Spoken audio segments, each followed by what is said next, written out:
Let's head straight back to the phone lines, 03717 223344. Michael's a Man United fan. Good evening, Michael. Good evening. How are you, boys? Yeah, not so bad. You know what? I've never met so many Man United fans unhappy to reach a final as I have today.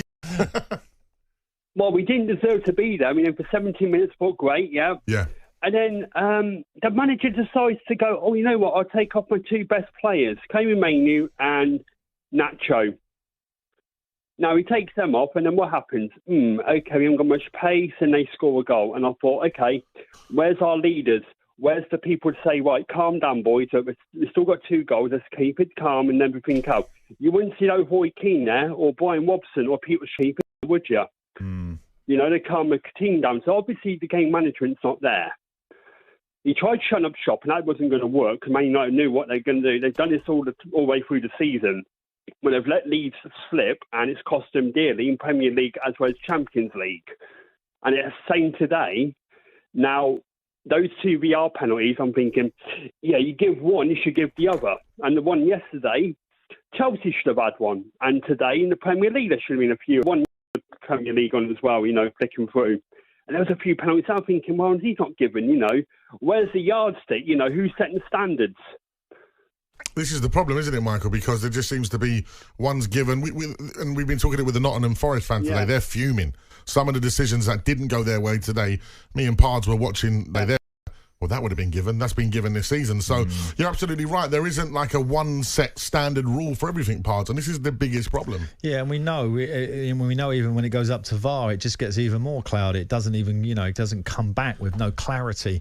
And when he's doing these little chats at the end of the month or every 2 months that he does, in terms of trying to clear up the situations, they don't really them up at all. And you've heard managers really sounding off towards the end of the season, which is usually the time as a manager. You get your points across, sort of saying, hold on a minute, things have got to happen here. And there's got to be some changes to VAR and the refereeing system. We know that.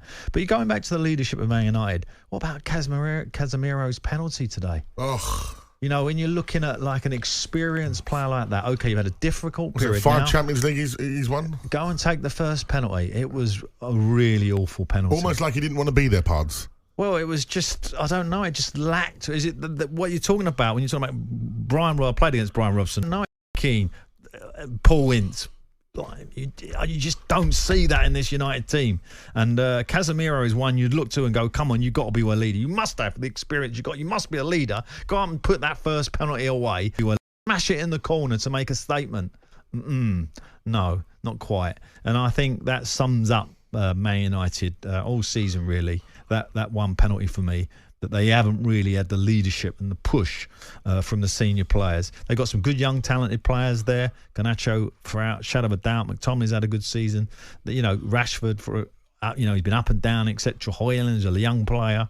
But Fernandes, Casemiro, I don't know. Yeah, lots to talk about. From 6 a.m. tomorrow, the Sports Breakfast Show returns with Jeff Stelling and Ali McCoy, as they will be joined by a man who won multiple trophies at Manchester United, Lee Sharp. Can't wait to hear his views. Used to love his celebration at the corner flag. 03717 223344 is the number to call. And we'll take your calls next on the Final Word phone in on talkSPORT. On AM, on DAB, via the talkSPORT app and on your smart speaker. talkSPORT.